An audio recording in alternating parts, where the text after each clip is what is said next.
Et salut à toi, c'est Pierre CPMH, investisseur immobilier et coach dans l'investissement immobilier locatif. Aujourd'hui, je te parlais de ma pire erreur dans l'investissement immobilier. Ma première sur mon premier immeuble. C'était en 2020. Je vais visiter un immeuble avec ma femme.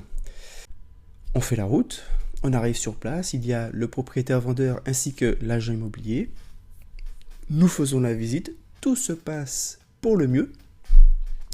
Et à la fin de la visite, on fait un débrief avec ma femme dans la voiture, comme à notre habitude. Je constate que les chiffres sont là, tout est là. Je suis excité parce que j'ai enfin trouvé la dite pépite que je cherchais depuis plus d'1 an. Donc vous imaginez le taux d'excitation.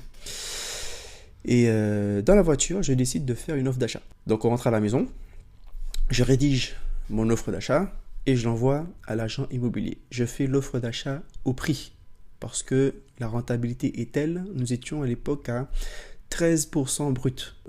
Je décide de faire ainsi. Offre d'achat sans négocier.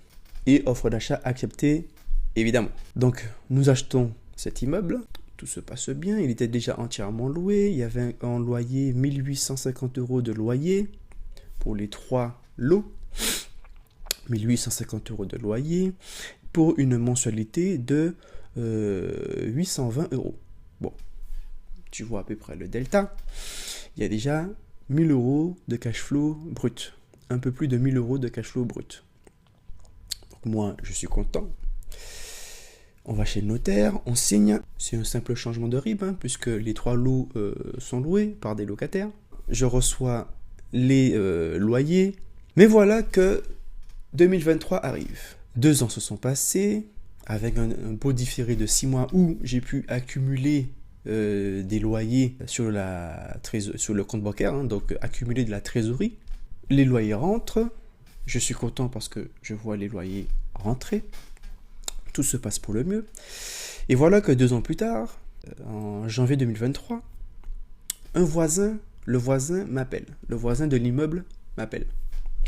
Il me dit oui, bonjour monsieur, votre immeuble a de la mousse sur la toiture et cette mousse commence à tomber dans mon jardin. Apparemment, c'est un monsieur qui entretenait son jardin très précisément. Il était pointilleux sur son jardin. J'ai dit d'accord, ok, bon, je fais passer un couvreur pour qu'il fasse un nettoyage de la toiture, tout simplement. Donc le couvreur passe, il nettoie la toiture, tout se passe bien, je règle la facture du couvreur, et voilà que 1 semaine plus tard, quand il se met à pleuvoir, l'un de mes locataires m'appelle.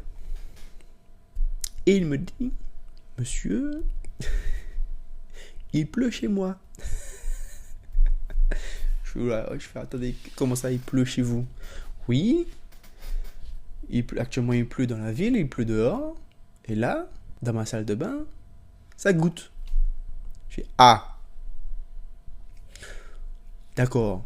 Donc je refais passer le même couvreur, et le couvreur me dit, ben oui, la toiture elle est morte. Je commence à la toiture elle est morte. Ben oui, parce que quand nous on a enlevé la mousse sur la toiture, en fait la mousse faisait l'étanchéité de la toiture. En fait la mousse retenait l'eau. Et je fais ah.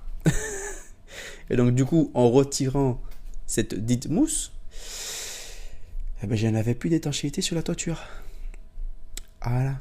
Donc la toiture était complètement HS. Donc le couvreur me fait un devis pour changer la dite toiture. 15 000 €.